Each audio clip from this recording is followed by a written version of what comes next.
दिवस के मौके पर आज पीएम मोदी कोलकाता के दौरे पर थे। यहां नेताजी सुभाष चंद्र बोस की जयंती पर पीएम मोदी ने उन्हें श्रद्धांजलि दी और इस मौके पर कई कार्यक्रम भी आयोजित किए गए। इस कार्यक्रम में पश्चिम बंगाल की सीएम ममता बनर्जी भी शामिल हुई, लेकिन इसी कार्यक्रम से एक बड़ी खबर निकलकर तब आई जब ममता कार्यक्रम में नाराज और तमतमाती हुई दिखाई दी और खुलेआम अपने गुस्से का इजहार भी कर दिया।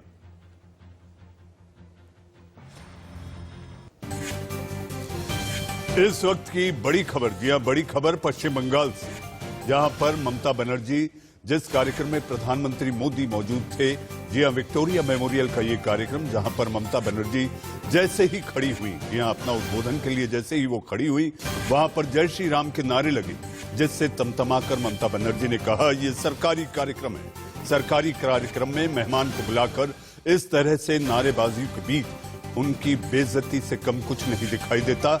ऐसे में मैं कुछ नहीं बोलना चाहूंगा।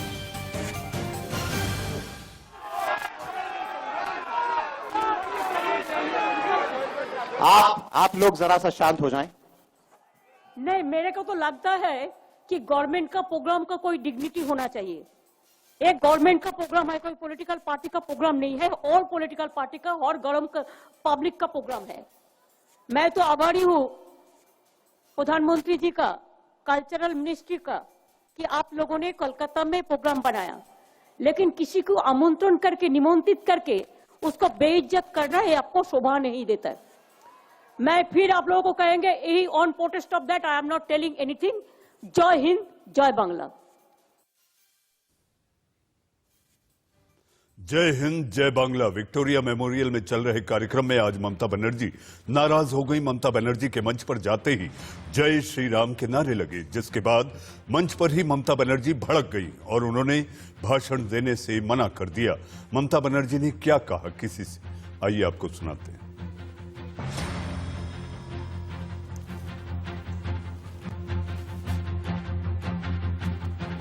इसी बीच ममता बनर्जी के इन तेवरों को देखते हुए एक बड़ी खबर, जी हां, पश्चिम बंगाल के प्रभारी बीजेपी नेता कैलाश विजयवर्गीय का पलटवार। जय श्री राम के नारे से स्वागत किया गया। ममता जी अपमान मानती है, कैसी राजनीति है। इस वक्त की बड़ी खबर, पश्चिम बंगाल में सियासी घमासान तेज। आज पराक्रम दिवस, लेकिन सियासी पराक्रम में आक्रमण एक दूसरे पर जारी है। इस वक्त की बड़ी खबर, ममता बनर्जी के तमतमाने के बाद बीजेपी के प्रभारी पश्चिम बंगाल के कैलाश विजयवर्गीय ने कहा, जय श्री राम। अब पीएम मोदी के कोलकाता दौरे की 4 तस्वीरें आपको दिखाते हैं। सुभाष चंद्र बोस की 125वीं जयंती पर पीएम मोदी सबसे पहले नेताजी भवन गए। वहां पीएम ने जायजा लिया, जिसके बाद पीएम मोदी विक्टोरिया मेमोरियल पहुंचे। यहां पीएम मोदी ने नेताजी के नाम का डाक टिकट और सिक्का भी जारी किया। साथ ही यहां मोदी ने गीत संगीत के कार्यक्रम को भी बड़े गौर से और तल्लीन होकर सुना। आप आजाद भारत में सांस ले सके, हिंदुस्तान का एक एक व्यक्ति नेताजी सुभाष बाबू का ऋणी है। 130 करोड़ से ज्यादा भारतीयों के शरीर में बहती रक्त की एक एक बूंद नेताजी सुभाष की ऋणी है। ये ऋण हम कैसे चुकाएंगे? ये ऋण क्या हम कभी चुका भी पाएंगे? देश के किसानों को बीज से बाजार तक आधुनिक सुविधाएं दी जा रही है। खेती पर होने वाला उनका खर्च कम करने का प्रयास किया जा रहा है। अपना खून पसीना बहाकर देश के लिए जिए, अपने परिश्रम से, अपने इनोवेशन से देश को आत्मनिर्भर बनाए। नेताजी कहते थे, निजेर प्रोति सात होले सारे, बिक्सेर प्रोति केऊ असोध होते पारबे ना। अर्थात अगर आप खुद के लिए सच्चे हैं तो आप दुनिया के लिए गलत नहीं हो सकते। जी हां, आखिर ममता बनर्जी तमतमाई क्यों? तुलसीदास जी कहते हैं, आवत्ते हर्षे नहीं नैनन नहीं सने, तुलसी तहां न जाइए, जहां कंचन बरसे में। जी हां, यही वजह है कि ममता बनर्जी को ऐसा लगा कि उन्हें बुलाया तो गया लेकिन उनकी बेइज्जती की गई। लेकिन ये समझ में नहीं आया कि जय श्री राम के नारे या उनका जय घोष कैसे बेइज्जती हो सकती है। ऐसे में इस पर चर्चा और बहस करने के लिए हमारे साथ मेहमानों का पैनल में सियासी मेहमान के रूप में बीजेपी के प्रवक्ता, जी हां, सुदेश वर्मा हमारे साथ हैं। हमारे साथ आपके टीवी स्क्रीन पर वाम नेता मित्र प्रकाश हमारे साथ हैं।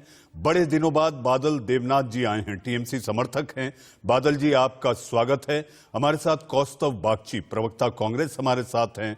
और हमारे साथ सतीश के सिंह, जी हां, वरिष्ठ पत्रकार, और वरिष्ठ पत्रकार के साथ आपने देश की सियासत को काफी करीब से देखा, समझा, जाना है। तो आपकी विशेष टिप्पणी मेरे ख्याल से ऐसा लगता है सतीश जी कि वो सतीश से ज्यादा प्रवीण होगी कि आखिर बंगाल की सियासत में ये क्या हो रहा है, ये कैसा पराक्रम कि पराक्रम आक्रमण में बदल रहा है। आइए, सारे मेहमानों का स्वागत है। सबसे पहले बादल देवनाथ जी, मैं आपके पास आऊंगा। जी हां, ममता बनर्जी इतनी नाराज हो गई, इतनी तमतमा गई, उन्होंने कह दिया जय श्री राम नारे अगर लग रहे हैं तो जय श्री राम के नारे बेइज्जती कैसे हो सकते हैं? बादल देवनाथ जी। सर, मुझे 50 सेकंड टाइम दीजिएगा पहले, क्योंकि बहुत सारे सवाल आ गया और आपने तुलसीदास का नाम लिया। मैं तुलसीदास का नमन करता हूँ और हम लोग जो जानते हैं राम अर्थात भगवान विष्णु का अवतार है, इसलिए मैं शुरुआत से तुलसीदास का मंत्र आपने उच्चारण किया, मैं भगवान विष्णु का मंत्र आपके सामने और पूरे आपके चैनल के माध्यम से पूरे देश को मैं सुनाना चाहता हूँ। ओम नमो ब्राह्मण देवाय गो ब्राह्मण हिताय च जगत हिताय कृष्णाय गोविंदाय नमो पापो हम पाप कर्म पापत्ता पाप संवत्सराय ईमान पुण्य का अनुसार हो पापो हर होरी। ओम नमो विष्णु, ओम नमो विष्णु, ओम नमो विष्णु। अर्थात मैं सब पूरे देशवासी को, आपको भी फिर एक बार मैं बोलना चाहता हूँ, बोलिए ना सर, जय सिया राम, जय सिया राम, जय सिया राम, राम राम राम राम, सुप्रभात सुप्रभात सुप्रभात, गुड मॉर्निंग, ऐसे कीजिए।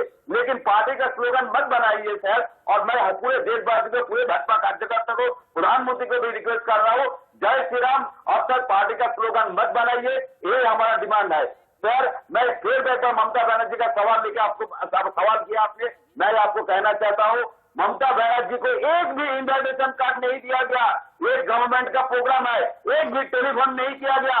ममता बनर्जी प्रधानमंत्री को सम्मान किया। प्रधानमंत्री बंगाल में आ रहे हैं और 2014 से 2020 और 23 मार्च आ गए, एक बार भी नेताजी का जन्मदिन पर मोदी जी ने बंगाल में नहीं आज आया। लेकिन चुनाव सामने है, बंगाल को चाहिए, हिमाचल प्रदेश, पंजाब, हरियाणा से, राजस्थान से, किसान आंदोलन से वहां पर वोट नहीं मिलेगा। ममता बनर्जी को एक ही लीडर है और बादल देवनाथ जी, छोरे गवर्नमेंट का कार्यक्रम में बादल देवनाथ जी, छोरे बोला जाएगा, क्यों बादल जी मुझे विश्वास था। बादल देवनाथ छोरे एक उठाए दोन नवे, मुझे विश्वास था कि आप बादल की तरफ फट पड़ेंगे जैसे ही मैं आपसे पूछूंगा। एक तो आप बहुत दिन बाद आए हैं, लेकिन ये शुरुआती सवाल था तो मुझे ऐसा लगता है कि आपको बड़ी शालीनता से जवाब देना चाहिए था, लेकिन आप नाराज हुए। चलिए कोई बात नहीं, आपके पास आऊंगा, कई और सवाल हैं। बादल जी आ रहा हूं, और भी मेहमान हैं। सुदेश वर्मा जी भी हमारे साथ हैं। सुदेश जी, ये कैसी संस्कृति है? आप सियासत में, कार्यक्रम में आप बुलाते हैं। सबसे पहले तो ये बताइए सुदेश जी, आप 2 दिन पहले मेरे साथ बहस में थे जब वो नारे लगे थे आपकी रैली में, रोड मार्च में, गोली मारो वाले। आपको याद होगा, आप लोगों ने कह दिया ये टीएमसी के लोग हैं। आज बता दीजिए, जिन्होंने जय श्री राम के नारे लगाए उस कार्यक्रम में, वो आपके लोग थे या टीएमसी के? ये बताइए मनीष, ये बड़ा हास्यास्पद हो गया है। ये बचपना जो ममता जी ने किया है, ये बताइए, जय श्री राम बोलना क्या इस देश में मनाही है? कहीं कॉन्स्टिट्यूशन बोलता है कि आप नहीं बोल सकते? हमारी संस्कृति है। अरे दादा सुन लीजिए ना, अरे दादा सुनिए ना, अरे सुनिए ना दादा, क्या हो गया आपको? मैं आपकी बात सुना ना, सुनिए। राधा कृष्ण बोलिए, राधे राधे बोलिए, सीता मैया का जय बोलिए, सीता मैया का जय बोलिए। नहीं बोल सकते, लक्ष्मी माता का नाम नहीं लेते, जय श्री राम बोलते। अरे बोलिए ना जय सिया राम, जय सिया राम बोलिए ना, राम राम बोलिए, सुप्रभात बोलिए। हम तो बोलते हैं, लेकिन आप लोग पार्टी का स्लोगन बन के बांधे, राम को देख के आप भेद मांगते, लेकिन 2024 में यही आ रहे। बादल जी आप ये वसूली ना करें। बादल जी, ये समय की वसूली, आप कई दिनों से देश के सवाल के कार्यक्रम में नहीं आए, तो आप पूरा वसूल कर रहे हैं, ऐसा ना करें। निष्पक्ष तरीके से ये मंच है और इसमें बहस जो है हर एक को मौका मिले। बादल जी मैं आऊंगा आपके पास, बहुत सारे सवाल है। सुदेश जी, आप अपनी बात पूरी करें तो मैं मित्र प्रकाश और बाकी मेहमानों के पास जाऊं। ये बड़ा हास्यास्पद स्थिति हो गई है कि अगर क्राउड में से लोग चैंट करते हैं जय श्री राम, तो ममता जी नाराज हो जाती हैं। पिछले बार आपने देखा, ये अपनी गाड़ी से कहीं जा रही थी, किसी ने जय श्री राम बोला तो उतर के गाली देने लगी। जय श्री राम के नाम से इनको नफरत है या इनकी फिरका परस्ती की राजनीति है, जिससे इनको लगता है कि अगर इस तरह का कार्य करेंगी तो जो मुसलमान वोट इनसे छिटक रहा है इनके साथ आ जाएगा। ये बहुत बड़ा नाइंसाफी कर रही है, क्योंकि वही मुसलमान लोग, अनलेस कि वो बांग्लादेश के मुसलमान भी, उनके भी पूर्वज तो फिर भगवान श्री राम ही है ना। अनलेस कि आप अरब से आए हैं तो उनके पूर्वज का भी आप इंसल्ट कर रहे हैं। भगवान श्री राम के बारे में जो भी बोले, अरे आप भी जय श्री राम बोल देती है, एक बार खुश हो जाते कार्यकर्ता। इस तरह से बच्चों जैसा रिएक्ट करना, ये आपके कम्युनल माइंडसेट को और आपकी ओछी राजनीति को दर्शाता है। आपने एक हथियार दे दिया है लोगों को कि आपको कैसे चिढ़ाना है। जय श्री राम बोलते ही आप चिढ़ जाएंगी। अब तो हर जगह नारे लगेंगे, गली गली में जय श्री राम। क्या करिएगा ममता दीदी आप?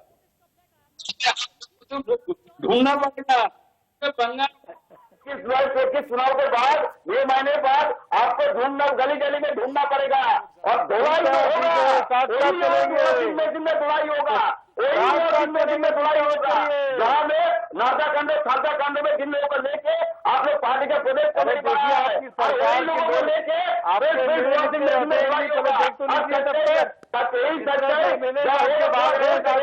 पूरा मैं आपको बोल रहा हूँ, दिन डिबेट कर रहा हूँ, हर दिन मैंने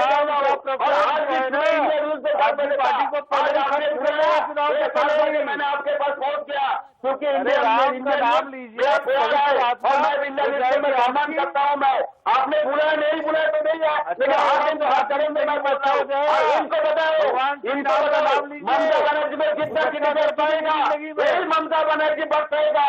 पूरा देश खबर जा रहा है ममता बनर्जी, और ममता बनर्जी को नीचा करने का कोशिश मत कीजिए, बंद कीजिए। रुकिए बादल जी आप रुकिए। सुदेश जी ममता दीदी को चिढ़ाने का हथियार मिल गया है।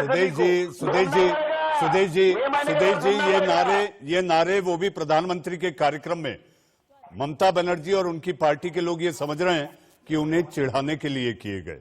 जी हाँ, मैं आऊंगा आपके पास सुदेश जी, बादल जी, सुदेश जी आऊंगा। बागची साहब आप ना 3 मिनट 13 में इस समय पराक्रम दिवस को लेकर देश नायक, ये नाम अलग अलग नाम, वो तो चक्रवर्ती सम्राट पराक्रमी नेताजी सुभाष चंद्र बोस थे।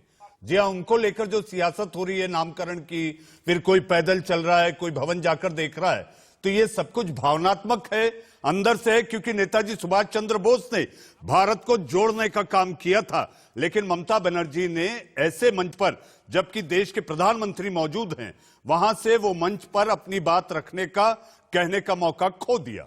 बागची, मैं ना एक चीज कहना चाहता हूं इस बारे में, जो अभी ये दोनों पार्टियों का, जो तृणमूल कांग्रेस है और जो बीजेपी है, इन दोनों का पॉलिटिकल बौखलाहट दिखाई दे रहा है। बौखलाहट के सिवाय कुछ नहीं। मैं ये अनुरोध रखूंगा सभी पार्टियों से जो अभी रिप्रेजेंट कर रहे हैं पैनल में, कि हर एक टाइम पे अगर सभी अपनी बात रखे तो कोई किसी की बात नहीं सुन पाएगा। तो कृपया करके मुझे इंटरप्ट मत कीजिए। मैं जानता हूं मैं जो बोलूंगा उसके बाद जो बीजेपी है, जो तृणमूल वाला जो है वो लेकिन बागची आपको एक बात बता दूं, आप कहिएगा, मैं आपको कुछ कह रहा हूं, कोई पैनलिस्ट नहीं कह रहा। मैं आपको विश्वास दिलाता हूं, इस पैनल पे जितने मेहमान हैं ये सब सम्मानित मेहमान हैं, और ये जैसे ममता दीदी आज प्रधानमंत्री का मंच छोड़कर गई थी, इनमें से कोई देश के सवाल का मंच नहीं छोड़ेगा। आप बोलिए, अपनी बात रखिए। मैं कह रहा हूं कि नेताजी को लेके जो देश नायक थे, जो नेताजी थे, उनको लेके जो आज हाल फिलहाल में जो पॉलिटिक्स हो रही, जो नीची पॉलिटिक्स हो रही है, एकदम मतलब एक स्टैंडर्ड इतना गिर गया है आज पॉलिटिक्स का। नेताजी को लेके आज जो हो रहा है वो बिल्कुल होना नहीं चाहिए। नेताजी हम सब के बहुत ही पूजनीय है, हमारे देश के नायक है, और उसको लेके अभी जो पॉलिटिक्स चल रहा है वो बिल्कुल होनी नहीं चाहिए। मैं एक चीज कह रहा हूं कि जो हमारी संविधान है, जो कॉन्स्टिट्यूशन है, वो एक कॉन्स्टिट्यूशन, एक गवर्नमेंट के प्रोग्राम के एक गवर्नमेंट का प्रोग्राम चल रहा, उसमें अगर जय श्री राम का नारे भी लगे तो वो बिल्कुल होनी नहीं चाहिए। आइडियली ये बिल्कुल होनी नहीं चाहिए। इससे क्या है, आज जो पश्चिम बंगाल में जो परिस्थिति बना है, जो वोट का पोलराइजेशन करना चाहते तृणमूल और बीजेपी वाला, जो एकदम क्लियर कट पोलराइजेशन करना चाहते हैं, ये लोग दिखा देना चाहते हैं कि हम लोगों को सिला कुछ है नहीं। असल में ऐसा है कि ये आज का जो प्रोग्राम है, आप देखिएगा कि बीजेपी वाला जो पश्चिम बंगाल का था, वो अपने आप पार्टी के कार्यकर्ताओं में से सभी के चुन चुन के जाके वहीं पे जाके सब पर्ची बांटे कि तो आप लोग वहां पे जाके भीड़ जटाओ और करके जय श्री राम का नारे लगाओ। उसमें ममता बनर्जी गुस्सा हो जाएगी, छोड़ के चली जाएगी। एक जैसे ये तो स्क्रिप्टेड ड्रामा है, ये पॉलिटिकल गेम है जो चल रहा है। क्या बात कर रहे हैं आप? ये कैसी नूरा कुश्ती हो सकती है बागची साहब? ये कैसी नूरा कुश्ती हो सकती है? सामने तनातनी है। प्रधानमंत्री के पहुंचने के पहले हावड़ा में जिस तरह से आपस में कार्यकर्ता भिड़ जाते हैं, आप कहते हैं स्क्रिप्टेड है, आप कहते हैं ड्रामा है। 2016 में पश्चिम बंगाल में जो विधानसभा चुनाव हुआ था, उसमें तृणमूल बीजेपी वाला को मिला था मतलब सिर्फ 3 सीट। आप देखिएगा कि 2019 में जो लोकसभा चुनाव आया, उसमें बीजेपी को 18 सीट। ये क्यों है? क्योंकि इसी बीच 2016 साल के बाद पश्चिम बंगाल में नारदास ये सब कुछ देख के टीवी के सामने लोगों को दिखने ये सब मैं बोलता हूँ, मेरे को 30 सेकंड जी, बहुत को ऐसे देखा गया कि टॉवल से को लपेट हाथों हाथ लिया, ऐसे करके एक वातावरण का सृष्टि हुआ। अभी पश्चिम बंगाल में देखिए जो हो रहा है, आप सुन पा रहे हैं मैं जो बोल रहा हूँ? आपकी पूरी आवाज आ रही है और आपने 20 सेकंड मांगा है। मुझे दूसरे मेहमानों के पास जाना है, मेरे साथ 2 मेहमान बाकी हैं। मैं कह रहा हूं कि पश्चिम बंगाल में जो ऐसा जो तृणमूल का जो डर पैदा हो गया कि बहुत सारे नेताओं को टीवी के सामने पैसे लेते हुए देखा गया, इसमें से हम लोग नेताओं को कैसे बचाए? तो बीजेपी को दे दिया 18 सीट। ये ऐसे करके एक पॉलिटिकल गिमिक बन चुका है पश्चिम बंगाल की राजनीति में। और ये सब, मैं आपको एक चीज बताऊं, मैं पेशे से वकील हूं। जो परसों एक मामला उठा था चीफ जस्टिस से कोर्ट में, कलकत्ता हाई कोर्ट में, नारदा स्कैम को लेके, और जो सीबीआई का, मैं बताता हूँ, बागची साहब, मैं आपको हाथ जोड़ के बताता हूँ, सीबीआई का जो एडवोकेट है, अभी तक नारदा स्कैम में पश्चिम बंगाल के जो स्पीकर है असेंबली के, उनके सामने अभी सैंक्शन की मांग तक नहीं की। बागची साहब, आप वकील हैं, आपका सम्मान है, आप वकील हैं, आप सम्मान है। मेरे साथ और 2 मेहमान है, मुझे उनके पास जाना है। मैंने आपको पर्याप्त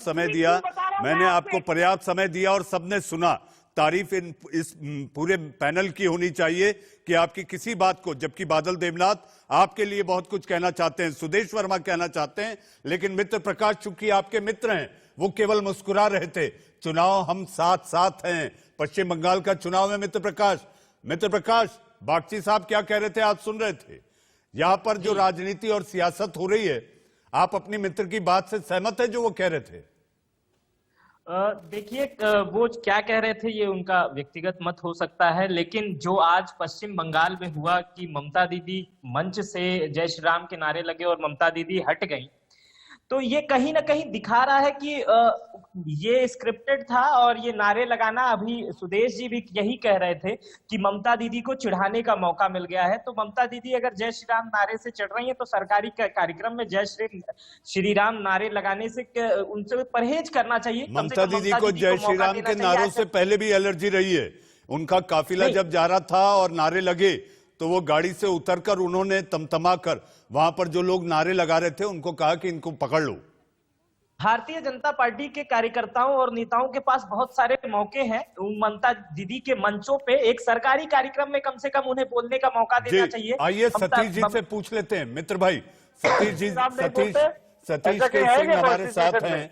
सतीश जी, जय श्री राम के नारे, उनका उद्घोष, बेइज्जती कैसे हो सकती है? सतीश जी, आपको लगता है कि ये बीजेपी ने जानबूझकर ममता को चिढ़ाने के लिए किया, जिसका सियासी फायदा ममता को हो सकता है, और ममता ने एक मौका खो दिया जिस मंच पर रहकर उन्हें अपनी बात रखनी चाहिए थी? नेताजी के नाम पर वहां आप इकट्ठा हुए, नजदीकियां रहकर आपने दूरियां दिखा दी। मैं आपकी बात से सहमत हूं। अब जानबूझ के नारे लगवाए गए या लोगों ने स्वतः लगा, लेकिन ममता भारतीय जनता पार्टी के चाल में फंस गई। भारतीय जनता पार्टी और प्रधानमंत्री के नेतृत्व में बंगाल में एक तरह से वर्ल्ड वॉर जैसी लड़ाई लड़ रही है। वहां पर चुनाव नहीं हो रहा है, वहां पर वॉर हो रहा है। ये पराक्रम है भारतीय जनता पार्टी का। दिवस था पराक्रम का और उसके जाल में फंस गई। देखिए पोलराइजेशन पे बीजेपी को और ममता भी दोनों बंगाल में जाएंगे ही। तो आज तो जाल में उलझ गई ममता, कुछ बोल भी नहीं पाई।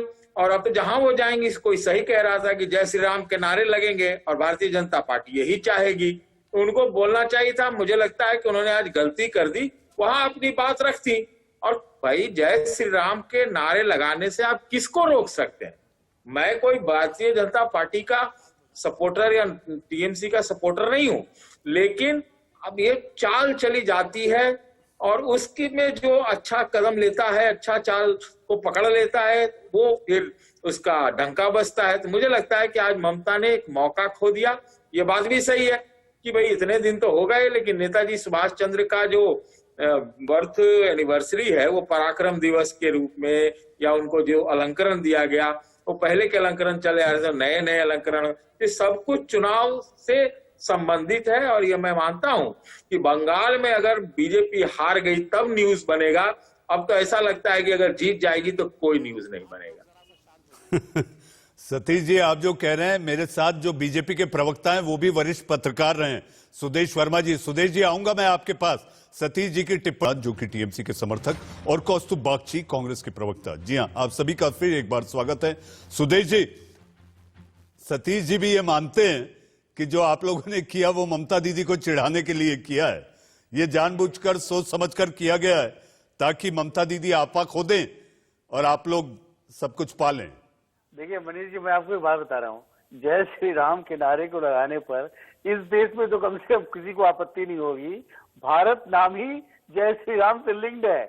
और देखिए, स्लोगन हम लोग नहीं बनाते हैं, पब्लिक जो है वो अपना स्लोगन चुन लेती है। देखिए स्लोगन पर चुनाव जीता गया है और ये चुनाव आप देखिएगा जय श्री राम का नारा लगाया जाएगा, हर जगह कार्यकर्ता लगाएंगे, आम व्यक्ति लगाएगा। तो उन्हें पता लग गया ममता जी भड़क जाती है, तो ममता जी को भड़काना है तो जय श्री राम बोल दो। अरे भाई, आप भी जय श्री राम बोलते, मामला खत्म हो जाता।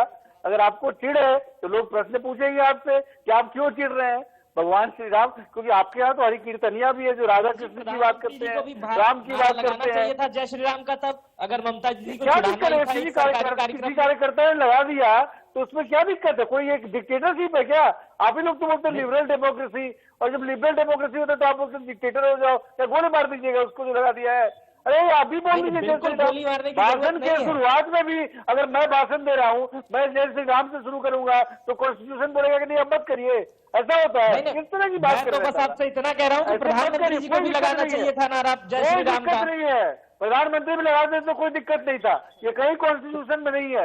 आप आस्था के मुताबिक लगा सकते हैं, लगाया क्यों नहीं? अरे भगवान श्री राम तो भारत के आस्था का प्रतीक है। एक बात और बताएं, प्रधानमंत्री जी जब बोल रहे थे तब जय श्री राम के नारे क्यों नहीं लगे?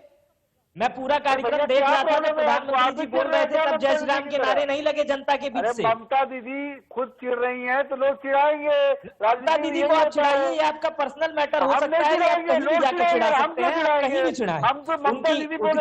उनकी इतनी रैलियां हैं, आप वहां जाकर चिढ़ाएं।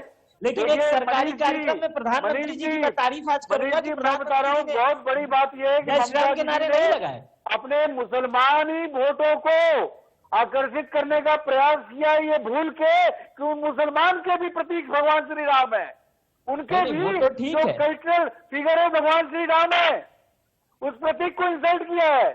भले ही वो फिरका परस्ती की राजनीति कर रही है, मुसलमान भी सोचेगा वो भी इमाम हिंद मानता है ना। एक बात आपको इंसल्ट कर रही है। सुदेश जी एक बात कहना चाहता हूं, लगातार आपकी पार्टी के जितने बड़े नेता प्रतीकात्मक रूप से बड़े बड़े लोगों के घरों में जाकर उनकी जो स्मृतियां हैं उनको जाकर उनको प्रणाम कर, उनको माल्यार्पण कर, ये जो कर रहे हैं, ये भावनात्मक है या ये चुनाव का हिस्सा है? सर, हम कहा नहीं करते, ये बताइए। क्या प्रधानमंत्री जी तमिलनाडु जाते हैं, महाबलेश्वर आपको याद होगा, तो क्या वो बुंडो नहीं पहने थे वहां? क्या वहां के जो आकृतियां हैं, वहां के जो महापुरुष हैं, क्या उनकी इज्जत नहीं करते? ये तो हमारे कल्चर में है, भारत की विविधता है और उसको रिस्पेक्ट करने का तरीका है। चाहे वो बिहार जाते हैं, बिहार के बारे में बात करते हैं, बंगाल जाते हैं, बंगाल के बारे में बात करते हैं, जहां जाते हैं वहां की वेशभूषा और वहां के महापुरुषों के बारे में बात करते हैं। तो ये हमारे लेकिन कल्चर है। प्रधानमंत्री जी तो उनका दिल्ली में कल्चर नहीं है, रहते आप क्या हैं, करिएगा? बादल देवनाथ जी, आजकल नहीं कर रहे हैं। बादल देवनाथ जी, आप बताइए कब नहीं बादल किया देवनाथ जी, प्रधानमंत्री ने? बादल देवनाथ जी, भगवान श्री राम, मर्यादा पुरुषोत्तम का नाम लिया जाता है, उनके नारे लगते हैं, जय घोष कहूंगा, उनका उद्घोष होता है, आप तमतमा जाते हैं, आप चिढ़ जाते हैं। ये कैसी मर्यादा, ये कैसी मर्यादा, मुझे ये बताइए। अगर हमारी संस्कृति में भगवान राम वास करते हैं, ये बिल्कुल सब लोग मानते हैं, तो ऐसी सूरत में अगर नारे लग गए तो ये स्वागत योग्य भी तो हो सकते हैं। नहीं, मैंने फिर से मैं वही बात आपको बोलना चाहता हूँ, पूरे देश को आपका चैनल के माध्यम बोलना चाहता हूँ, जय श्री राम से कोई आपत्ति नहीं है। फिर से बोल रहा हूँ, जय श्री राम से कोई आपत्ति नहीं है। लेकिन हम लोग ममता दीदी भी सब जानते हैं, ममता दीदी भी बड़ी घर में काली पूजा होता है, काली माँ का मूर्ति उसका घर में है, वो बैनर्जी है, ब्राह्मण है, और मैं भी देखना इस तरह से जय श्री राम के नाम पर इनको आपत्ति है, अब तो कुछ सच होने लगा इन पर। पहला ब्राह्मण हो, मतलब राम भगवान विष्णु का अवतार है, इसलिए ब्राह्मण होने की आवश्यकता नहीं है, भारतीय होने की आवश्यकता है। मैंने आपको भारत का कल्चर है ये, ब्राह्मण नॉन ब्राह्मण इससे मतलब नहीं है, भारतीय होने के बारे में। और देखिए नारी सुरक्षा, महिला सुरक्षा के बारे में, शिशु सुरक्षा के बारे में 20 तारीख को सेंट्रल गवर्नमेंट ने, संसदीय कमेटी ने सर्टिफिकेट दिया, बंगाल पूरे देश में एक नंबर में है। अर्थात महिला सुरक्षा, शिशु सुरक्षा, नारी सुरक्षा बंगाल एक नंबर में। मैं बार बार कह रहा हूँ। लेकिन एक बात बताऊंगा आपको, एक बात कहना चाहता हूं बादल देवनाथ जी, नेताजी ने जिस भारत की कल्पना को याद रखा था, या उन्होंने जो कल्पना सजाई थी कि भारत कैसा हो, जिस तरह से आज पश्चिम बंगाल में हुआ, कार्यक्रम में जो हुआ, नेताजी ने ऐसा कभी ना सोचा होगा। बिल्कुल बिल्कुल, आपने सही कहा है सर, सही कहा। देखिए पूरा बंगाली सेंटिमेंट, पूरे देश का सेंटिमेंट है।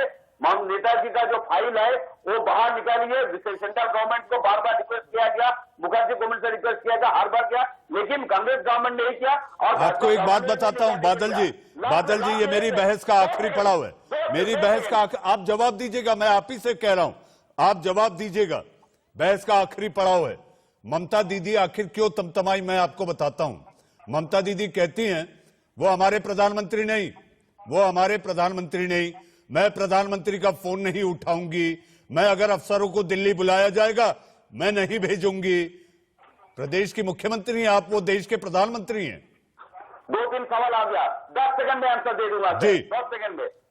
हम लोगों का जो सेंटिमेंट है, पूरे देश का जो सेंटिमेंट है, देश नायक दिवस या देश प्रेम दिवस, लेकिन उन्होंने घुमा के पराक्रम दिवस बना दिया। आप खुद सोच लीजिए। और आपने जो ममता बनर्जी के बारे में बताया, देखिए ममता बनर्जी को लेकर हर दिन कोई न कोई डिबेट में, कोई न कोई भाजपा लीडर, कोई न कोई क्रिटिसाइज करता है, लेकिन हम सब मोदी जी को क्रिटिसाइज करते हैं, अमित शाह को क्रिटिसाइज करते हैं, राजनाथ जी को क्रिटिसाइज करते हैं, तो उसके जो जितना लीडर है, सेंट्रल लीडर है गवर्नमेंट में। और नड्डा जी को क्या कहते हैं, जेपी नड्डा को क्या कहते हैं बादल जी, जेपी नड्डा को क्या कहते हैं, जेपी नड्डा को ममता दीदी क्या कहती हैं, ये भी आपको पता होगा।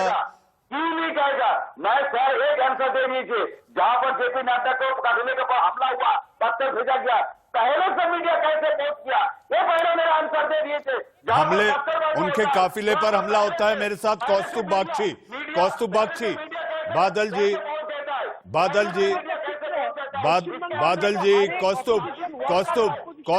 पश्चिम बंगाल में सब कुछ ठीक ठाक है। नेताजी के सपनों का पश्चिम बंगाल है, नेताजी के सपनों का पश्चिम बंगाल है। बीजेपी कह रही है हम सोनार बांग्ला चाहते हैं, जो अभी तक कहा गया वो नहीं हुआ। बीजेपी का क्या कहना है, इससे हम लोगों को कुछ मतलब नहीं है। बीजेपी को पश्चिम बंगाल में तृणमूल एकोमोडेट कर रहा है। ऐसा है, पश्चिम बंगाल में जो डेमोक्रेटिक जो परिवेश है वो बिल्कुल है नहीं। पश्चिम बंगाल में कोई भी ऑपोजिशन का पार्टी हो, कोई भी ऑपोजिशन का लीडर हो, वर्कर हो, कोई भी अपने आप सही तरीके से पॉलिटिक्स नहीं कर पाता।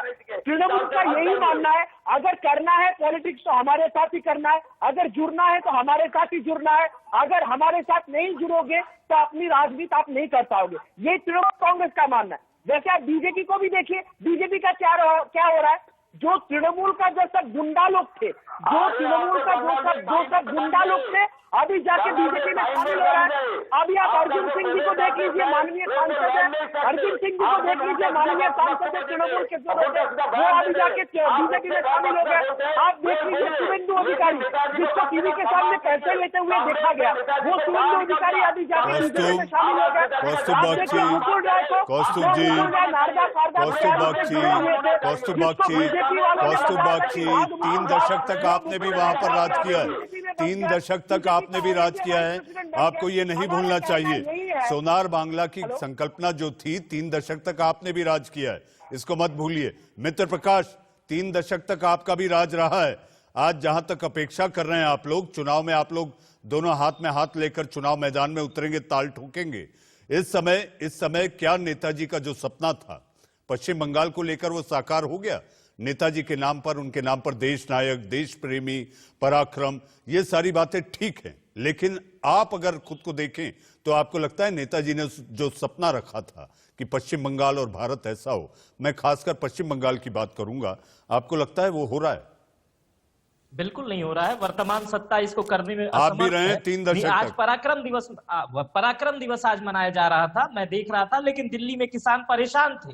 नहीं, किसानों को इजाजत मिल गई है, ट्रैक्टर रैली निकालने, किसान परेड के लिए इजाजत मिल गई है। पता चला है कि इजाजत मिल गई है, लेकिन पराक्रम दिवस इसे नहीं कहेंगे कि पूरे बंगाल में आप भाजपा के झंडे लगा दें और एक कार्यक्रम में आप आनंद लें, तो इसे पराक्रम दिवस नहीं करेंगे। पराक्रम दिवस अगर सुभाष चंद्र बोस को सही से प्रधानमंत्री जी समझते तो सबसे पहले किसानों से बात करते। और जहां तक कि मनीष जी राम का सवाल हो रहा है, आज पूरी बहस जो है श्री राम पे चल रही थी, तो श्री राम सर पहले राजा राम थे, और जब उन्होंने 14 वर्ष का वनवास काट के आया तब वो मर्यादा पुरुषोत्तम राम बने। और राम कभी भी इतने तेज नहीं थे, जय श्री राम के नारे लगा के जो तलवार उठाई जाती है, राम इस तरह नहीं थे। राम अगर समुद्र के पास भी बैठे थे तो उससे उन्होंने विनती की थी, का साथ नहीं दिया था। राम हमेशा सुग्रीव का साथ दिए थे, एक वंचित का साथ दिए थे। राम गिलहरी के साथ थे, राम घास के साथ थे, राम उस बाली का साथ नहीं दिए थे, राम सुग्रीव का साथ दिए थे। ये बात को ध्यान देने की जरूरत होगी कि राम ने लंका जीत कर अपने राज शासन नहीं किया था, राम ने वहां के शोषित विभीषण को शासन दिया था। तो राम से सीखने की जरूरत है। मित्र जी, मर्यादा पुरुषोत्तम प्रभु राम से सीखने की अगर जरूरत है तो मुझे ऐसा लगता है कि सियासत के हर व्यक्ति को ये समझना चाहिए कि आखिर वो अपनी मर्यादाओं को ना लांघे। जी हाँ, सियासी मर्यादाएं भी होनी चाहिए, और जिस तरह से नारेबाजी और जुबानी जंग का जो खेल चल रहा है, ये अपने आप में बड़ा खतरनाक है। सतीश के सिंह, सतीश जी, आखिरी सवाल, मुझे बहस खत्म करनी है। नजदीकियां रहकर दूरियां दिखाई दी, ये दिखावा था? देखिए, सब लोग जनता के को केंद्र में रख के, चाहे वो पराक्रम दिवस मनाया जा रहा हो, चाहे मार्च निकाला जा रहा हो, चाहे भगदड़ मची हो, टीएमसी सब कुछ बंगाल में इस समय चुनाव के इर्द गिर्द सिमट गई है, और प्रोटोकॉल के नाम पर नजदीकियां दूरियां सब चलती रहेंगी। बंगाल में तो मैंने कहा कि युद्ध चल रहा है, और तो युद्ध पे कहा जाता है ना कि सब कुछ जायज है, जंग में सब जायज है। भाई, जिस तरह से भारतीय जनता पार्टी ने धावा बंगाल पे बोला है, प्रयोगशाला बना लिया कि कुछ हो लेकिन बंगाल जीतना है, और ममता पे जिस तरह का दबाव, हम तो कह रहे हैं कि ममता अगर छींकेगी भी तो भी ये स्थिति बनने वाली है कि इस तरह से भारतीय जनता पार्टी की रणनीति है कि हर तरह से ममता को घेरो, तो यही चलेगा। इसलिए आप इसको ये कहेंगे नजदीकियां दूरियां, ये सब तो चलता रहता है। जी सतीश जी, आपने कहा सब कुछ जायज है। देश का सवाल अब मुझे खत्म करना है। हमारे साथ सुदेश वर्मा जी। सुदेश जी, एक छोटी सी टिप्पणी। छोटी सी टिप्पणी नहीं है मनीष जी, आप सबको और ममता दीदी को जय श्री राम, जय श्री राम, भगवान श्री राम। जी, चुनावी वैतरणी जय श्री राम के सहारे। सुदेश जी, आप जिस तरह से कह रहे हैं, मुझे ऐसा लगता है कि ये चुनावी वैतरणी आप जय श्री राम के सहारे ही पार करेंगे। लेकिन जैसा सतीश के सिंह ने कहा, जी हाँ, सतीश जी ने कहा कि सब कुछ जायज है। मुझे बहस खत्म करनी है, लेकिन खत्म करते करते जब मैं अपनी राय रखता हूं, सुदेश वर्मा, मित्र प्रकाश, कौस्तुभ बागची, बादल देवनाथ और सतीश जी आप आए, मैं इतना ही कहना चाहूंगा, सियासत में साम दाम दंड भेद सब जायज है। जी हाँ, शास्त्र भी कहते हैं, लेकिन मर्यादा जरूर बनी रहनी चाहिए। देश का सवाल में आज के लिए बस इतना ही।